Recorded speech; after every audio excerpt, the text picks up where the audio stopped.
Hey, what's good guys? This is Nightwing2303 from WearTesters.com. Today we have a quick and detailed look at these guys right here. This is the box for the Air Jordan XVIII Retro, the first time this shoe has retroed on its own since its original release 15 years ago.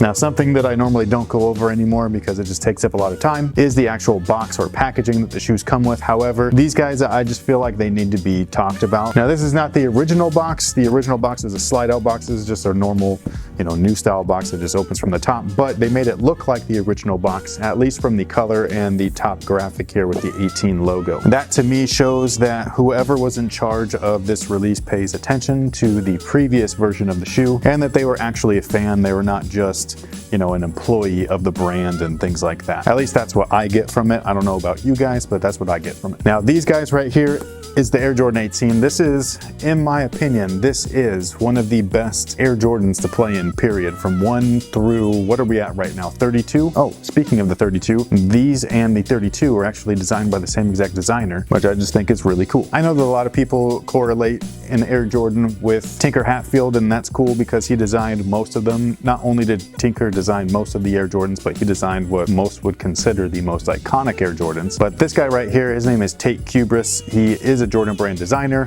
Obviously, he designed these guys right here. This is his first time at designing a game shoe, or what I like to call the Air Jordan flagship. And like I said, he also designed the Air Jordan 32, which is the most recent game shoe or flagship model, which I just think is a really cool kind of full circle moment. But as I was saying, these guys right here to me are just one of the best Air Jordans to play in. The tech specs on these guys are fantastic. You have a wave bone, which is pretty much herringbone traction pattern right here on the outsole. The only negative with these guys, if you guys don't remember the performance review for the shoe, which I do have one, you can go check it out. But the only downside was that when dust does collect on here, you do have to make sure to keep it clean. But when it sticks, it grips. When it doesn't, it slips. I don't know if that was bars or not, but maybe. Now, the cushion setup on these guys is fantastic. It's just like the Foamposite 1 and the Foamposite Pro, where we have a full-length Zoom Air unit and then it's double stacked in the heel. Comfortable is an understatement with these. These guys are just super comfy, dude. Like, I don't know what's a better word to use than comfortable. All I can say is that this is like epic level comfortableness.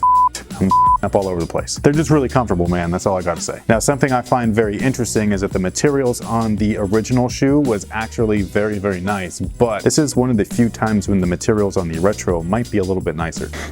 Man, they smell like leather. You can tell that the shoe up here is mostly genuine leather, which I think is awesome. It's super soft to the touch. This is the stuff that I love playing, and it's very heavy. It takes a little bit of time to break in. There's no ventilation in these things, but it's premium. It's like, it's luxury, you know what I mean? Like, this is how shoes have been made for, decades, and it's just, they're not made like this anymore, and I kind of miss it. This is why I like when they mix a little bit of modern materials with old school materials like leathers, suedes, and nubucks, because it gives you a little bit of the new stuff, but keeps it in trend with what used to be, which I think is a great kind of way to pay homage to footwear in general. And leather, when placed in the right places, can be very beneficial. Now, obviously, there's not a lot of ventilation in here. They tried to accommodate that with these little flaps right here on the medial and lateral side, which I just think is hella funny, because when I was a kid, stuff like that, I was like, dude, that's awesome. They added air scoops or air vents or whatever it is, and they don't really work, but just the thought that it was there at the time was really cool. They even added it underneath the tongue right here. The tongue is actually like a wired mesh, which is really sick. The downside is they covered the damn thing up, so it doesn't matter that it's there. Like, it's going to negate any potential airflow that would have offered. However, the Air Jordan 18.5 and the Air Jordan 18 Low both have uncovered tongues, both of which look super sexy. Like, those two shoes are awesome. I really hope that we get more 18 retros in the future. I would love to see the white and red versions of these come back. I would love to see the white and black 18.5s come back, and I would love to see the 18 Lows come back in the white and UNC colorway. All of which just phenomenal looking sneakers, in my opinion. Now, another cool notable feature is the little magnet strip right here that we have on the tongue. It connects the little flap right there.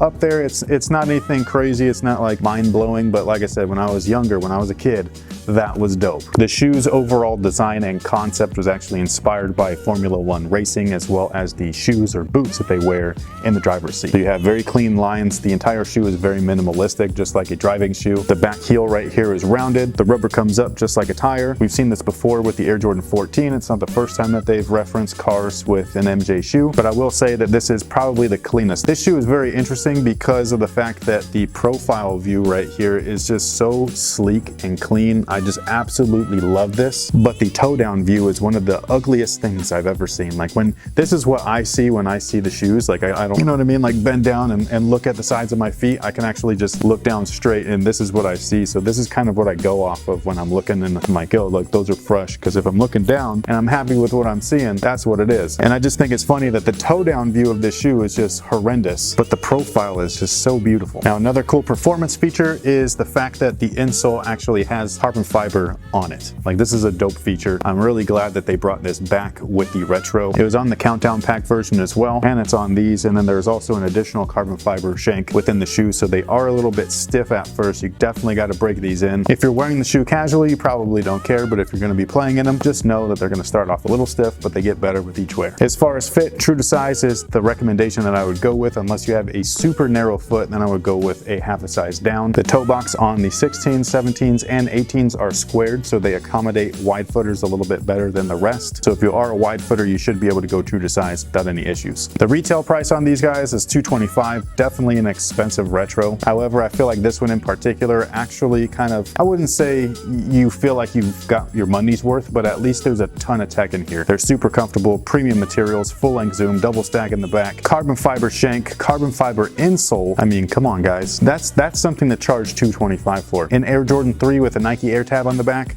that is not. One more cool feature, you can't see it, but it's inside the collar area right here, and it starts off very stiff, but the interior of the shoe's padding, it feels very much like memory foam, except for it's a little bit more dense. And so what this actually does is when it heats up, when you play in them, they conform around your ankle, giving you kind of a custom one-to-one fit, at least in the back right here, which I just think is fantastic. And I just think that these are awesome. This is a classic shoe to me, in my opinion. If you wanted to go based off of what MJ actually wore during his career, this is the final shoe during his final season. He was with the Wizards, hence them being white and blue. But to me, I just always have liked this shoe on and off court. And that pretty much takes care of it for the detailed look at these bad boys right here. Once again, this is the Air Jordan XVIII in the white and royal colorway, an original color, super fresh, super premium material, super comfortable as well. I absolutely love these things. I think that they're awesome, and I'm super happy to have them in my hands. Fun fact, the only Air Jordan XVIII I've ever actually owned is the countdown pack version. I was way too broke to be able to afford any of the originals. So this is my very first original colorway of this shoe, and I'm just super happy. But let me know your guys' thoughts on the Air Jordan XVIII down below in the comment section. Hit the thumbs up button if you liked the video. Subscribe if you have not already. So thank you guys so much for watching. I appreciate everyone's support, and until next time guys,